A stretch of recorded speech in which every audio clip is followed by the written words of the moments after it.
Chicas, buenas tardes o buenos días, espero estén bien. Hoy vamos a ver un nuevo tema que se llama principios metodológicos de la geografía. Entonces, como toda ciencia, la metodología van a ser diversos pasos a seguir para descubrir ya sea un suceso o un hecho. Entonces me dice que la geografía, siendo una ciencia, se basa en los principios fundamentales de diversos pasos que vamos a ver a continuación. Entonces, uno de esos principios metodológicos es la relación. Cómo los fenómenos o los hechos físicos que podemos ver en nuestro entorno se relacionan con lo que está obviamente alrededor de nosotros o dentro de ese mismo hábitat. Por eso sería la relación. Entonces, este paso metodológico se refiere más bien cómo interactúan unos con otros, ¿sí? Tanto la naturaleza como el ser humano o como plantas y animales, ¿no? Todo lo que nos rodea, cómo interactúan también, y no solamente eso, sino también los fenómenos o los hechos físicos que ocurren en el entorno que nos rodea tanto tanto a nosotros como lo demás. O sea, me refiero con lo demás, me refiero a todo lo que está a nuestro alrededor. Por eso dice, busca la coordinación que existe entre los fenómenos hechos físicos, biológicos y sociales que se producen en un lugar determinado y fenómenos similares que se efectúan en otros sitios de la Tierra.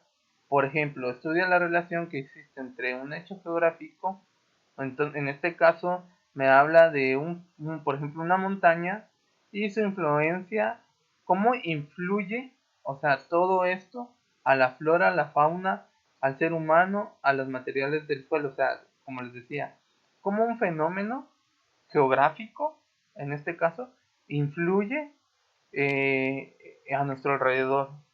Entonces, eso sería el paso metodológico de la relación. El siguiente sería la casualidad. Y en la casualidad me dice que trata de conocer y explicar las causas del fenómeno geográfico que se da eh, en un determinado espacio geográfico, ¿sí?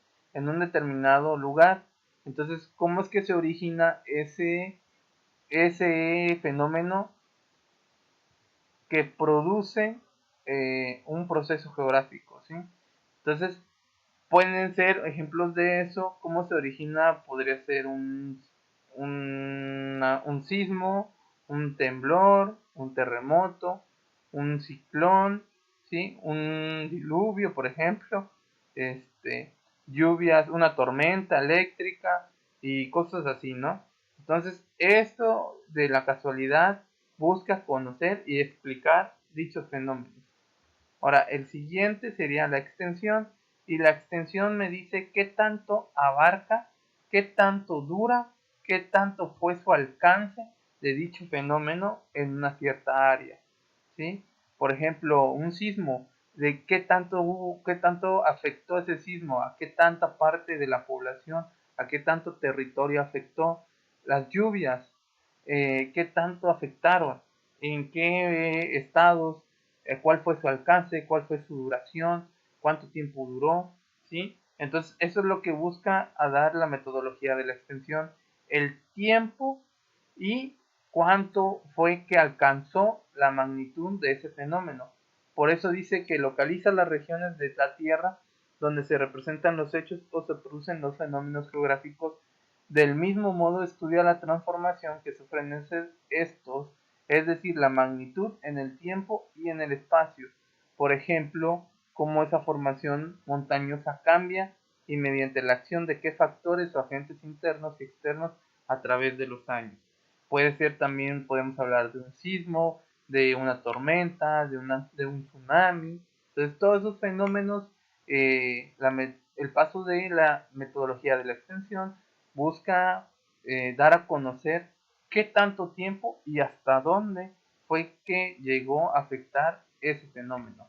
El siguiente paso sería localización y distribución. Hablando, pues obviamente, de localización sería obviamente ver en qué lugar fue o afectó dicho fenómeno o dichos hechos. Esto viene muy a la mano con el paso anterior, que era extensión, ¿sí? Entonces me dice que localiza, precisa los hechos y fenómenos que ocurren en la superficie terrestre, su alcance y su magnitud en el tiempo y en el espacio. En este caso se pueden utilizar lo que son los mapas para auxiliarse y localizar los puntos donde fueron afectados por dichos fenómenos o por dichos hechos. Entonces, por eso les digo que este paso va muy de la mano con la extensión. Y por último, estaríamos hablando de la evolución. O sea, en la evolución sería qué tanto cambió ese fenómeno que se afectó, ¿sí? Si de pasar a una tormenta eléctrica pasó a una tormenta que no era eléctrica, por así decirlo, pero con mayor intensidad, o por ejemplo de un sismo de magnitud, no sé, de que todavía se considere sismo, pero cambió su magnitud y pasó a un terremoto. Entonces, eso fue que evolucionó, o puede ser que también de un terremoto fue bajando el nivel de intensidad y evolucionó a un sismo. Entonces, por eso me dice que eso va a ser la evolución de un fenómeno, que dice permite ver la continuidad del fenómeno, su evolución, ritmo y dirección, y cuál es su principio y límite en el tiempo antes de que desaparezca. Entonces, si se dan cuenta, estos pasos que acabamos de ver son lo que abarcan la metodología de la geografía. Entonces, espero que les haya quedado claro el tema de los pasos metodológicos con respecto a la geografía, y tengan un excelente día, una excelente tarde. Cuídense mucho y espero verlos pronto.